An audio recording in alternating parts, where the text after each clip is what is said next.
আসসালামু আলাইকুম। আমি সামিউল। আজকে আপনাদেরকে আমি একটু পসেসিভ অ্যাডজেক্টিভ নিয়ে কথা বলবো। মানে নাউন কিভাবে পসেসিভ অ্যাডজেক্টিভ হয়ে যায়। তো প্রোনাউনের ফার্স্ট ক্লাসে আমি একটু দেখাইছিলাম যে পসেসিভ অ্যাডজেক্টিভ কিভাবে হয়। তো সেটা নিয়ে ডিটেইলস বলছিলাম না, আজকে এটা নিয়ে ডিটেইলস কথা হবে। তো থিং ইজ দ্যাট আমরা কি করি, সিঙ্গুলার নাউনকে পসেসিভ করতে এরপরে একটা অ্যাপোস্ট্রফি এস ব্যবহার করি। এই যে এইখানে দেখেন, আমি একটু একটা সিম্বল দিছি, দেখেন এটা হলো অ্যাপোস্ট্রফি এস।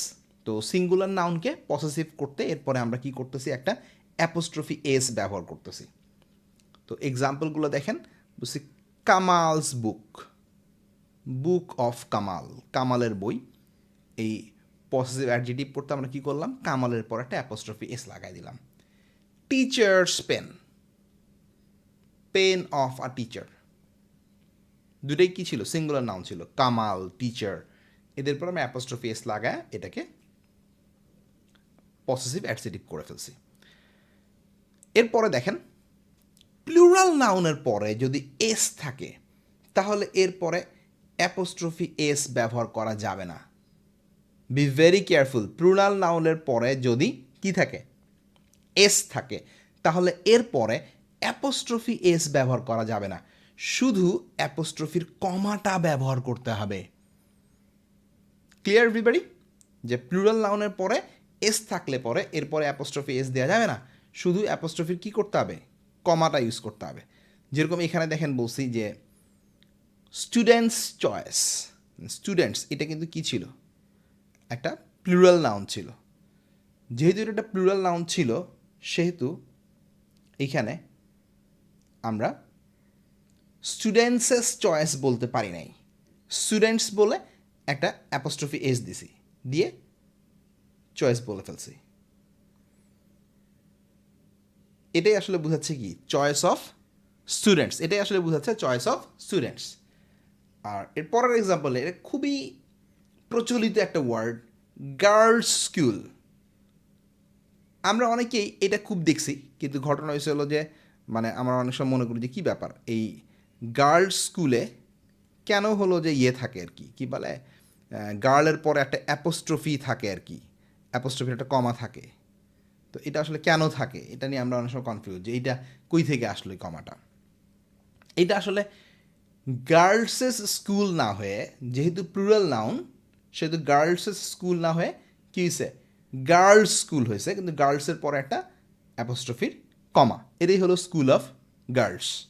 ওকে, প্লুরাল নাউনের শেষে যদি এস না থাকে তাহলে কিন্তু এদের শেষে শুধু অ্যাপোস্ট্রফির কমা দিলে হবে না, কি করতে হবে, অ্যাপোস্ট্রফি এস দিতে হবে।